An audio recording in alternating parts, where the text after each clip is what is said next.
I'm asking the ICC to hurry up, and if possible, they can come here and start the investigation tomorrow. This issue has been left hanging for so many years. Matagal man, baka mamatay na ako, hindi na nila ako maimbestiga. So I'm asking the ICC through you na magpunta na sila dito bukas, umpisahan na nila ang investigation. And if I am found guilty, I will go to prison and rot there for all time. The plane carrying former President Rodrigo Roa Duterte took off at 11:03 p.m. this evening and exited Philippine airspace. The plane is en route to The Hague in the Netherlands, allowing the former president to face charges of crimes against humanity in relation to his bloody war on drugs. The former president was earlier placed in government custody at Villamor Air Base after his common law wife, Hanilet Abansenya, and members of his entourage arrived at 9:20 this morning from Hong Kong on Cathay Pacific flight number CX-907. Mr. Duterte was arrested in compliance with our commitments to Interpol. Hours before his arrival, Interpol Manila received an official copy of the ICC warrant. This prompted the Prosecutor General of the Department of Justice to serve the warrant. After flying home from his weekend trip in Hong Kong, former Philippine President Rodrigo Roa Duterte was arrested and served an arrest warrant issued by the International Criminal Court, where he faces complaints of accusing him for crimes against humanity. Her daughter Veronica posted pictures of the former president while calling the arrest was illegal. Let us take a look of the legality surrounding the events happened last March 11 from the viewpoint of an international law book author and College of Law dean. Now, when we talk about the arrest, dalawa pong viewpoint din yan. What do we mean by legality of the arrest from the viewpoint of international law or from the viewpoint of domestic law? Kasi po that, for example, we can, if for example, the legality of the arrest is challenged before the Supreme Court, and even in the eventuality or assuming that the Supreme Court will declare it unconstitutional, that does not technically affect the jurisdiction of the International Criminal Court once na-surrender na po si former President Duterte sa jurisdiction ng International Criminal Court. So yung Supreme Court po natin, hindi naman po pwede na that they will order the International Criminal Court to return or to surrender back Duterte to the jurisdiction of the Philippines. So hindi rin po pwede yun. So kasi po iba yung jurisdiction ng domestic courts natin, including the Supreme Court. Iba rin po yung jurisdiction ng ating mga international courts like the International Criminal Court. We must understand po na there was a time that the Philippines was a party to the International Criminal Court. So we were a member, we are a state party to the Rome Statute.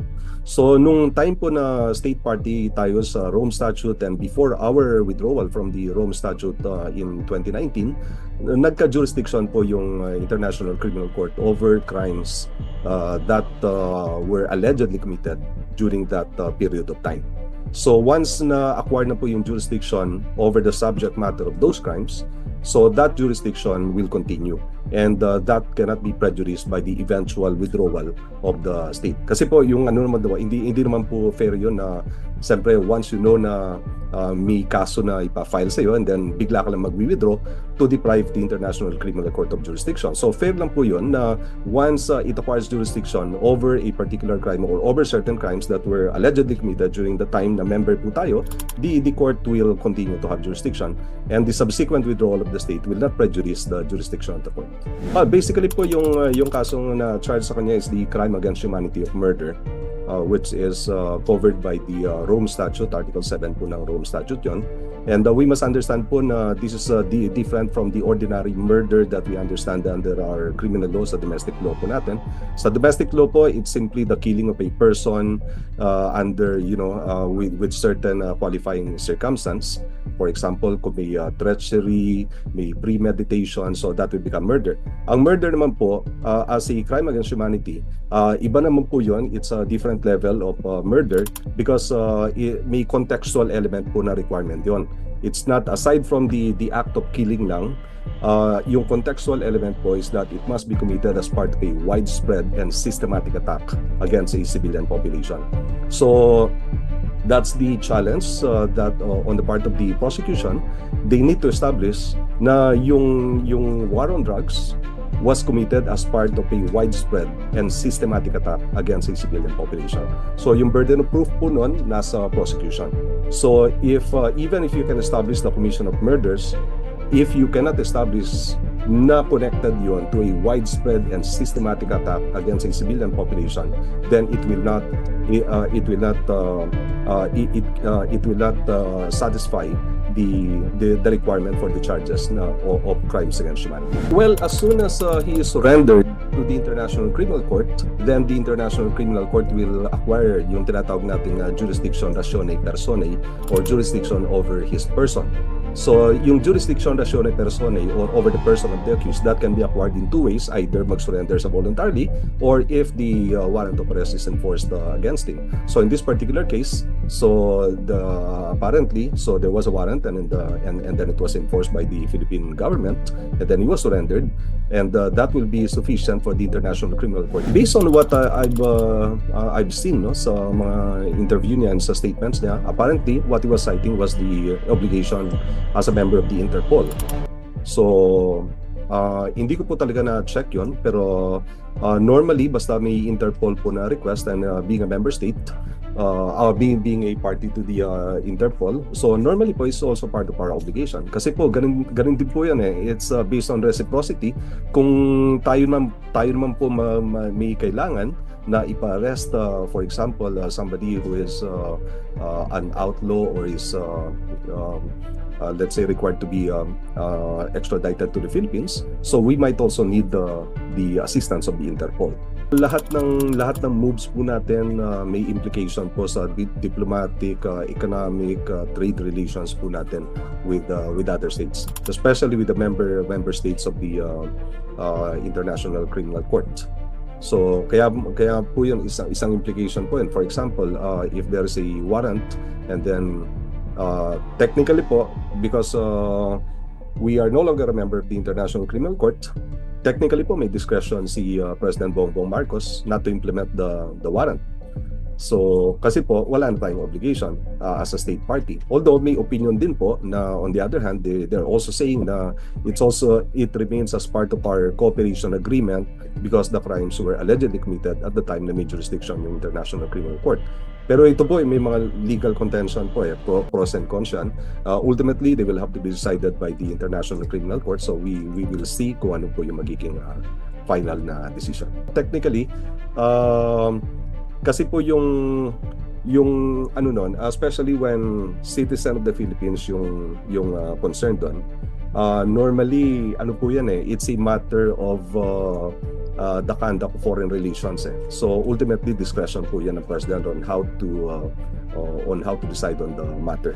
Technically wala po basta na surrender niya na po, the court will now acquire jurisdiction. So everything will now be in the hands of the International Criminal Court, especially that they already have the jurisdiction over the person of the former President Duterte. Well, depende po yun on how you look at it. Perhaps lawyers of President Digong can see some loopholes into the matter. Pero sa international law naman po kasi iba naman po yung kasi sa international law po may tinatawag tayo na principle na mali captus bene detentus. So sinasabi po noon, mali captus bene detentus, you may have been wrongfully captured but you are still wrongfully detained. So yung irregularity with respect to the arrest of the person and detention of the person would not necessarily affect or impact or invalidate the jurisdiction of the International Criminal Court.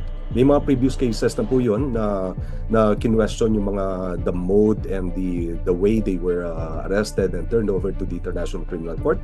Pero yung decision po ng International Criminal Court is that ganun po, mali captus bene detentus. Basta you cannot show a grave and serious violation of your human rights in the way you were arrested and presented to the court. Normally, the court will insist that it has jurisdiction. May mga example po tayo noon. May isang accused po na who was arrested in the former Yugoslavia, and then sinakay po siya sa trunk ng sasakyan, and then nag-drive po sila until they crossed border on a friendly state. So for several hours po yung accused po nasa inside the trunk of a car.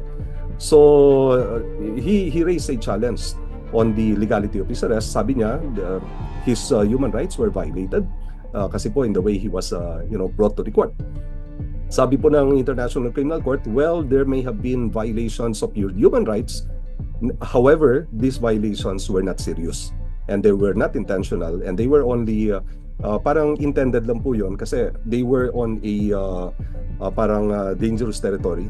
So pwede po sila ma-intercept kung makikita nila na yung arrested person dala nila.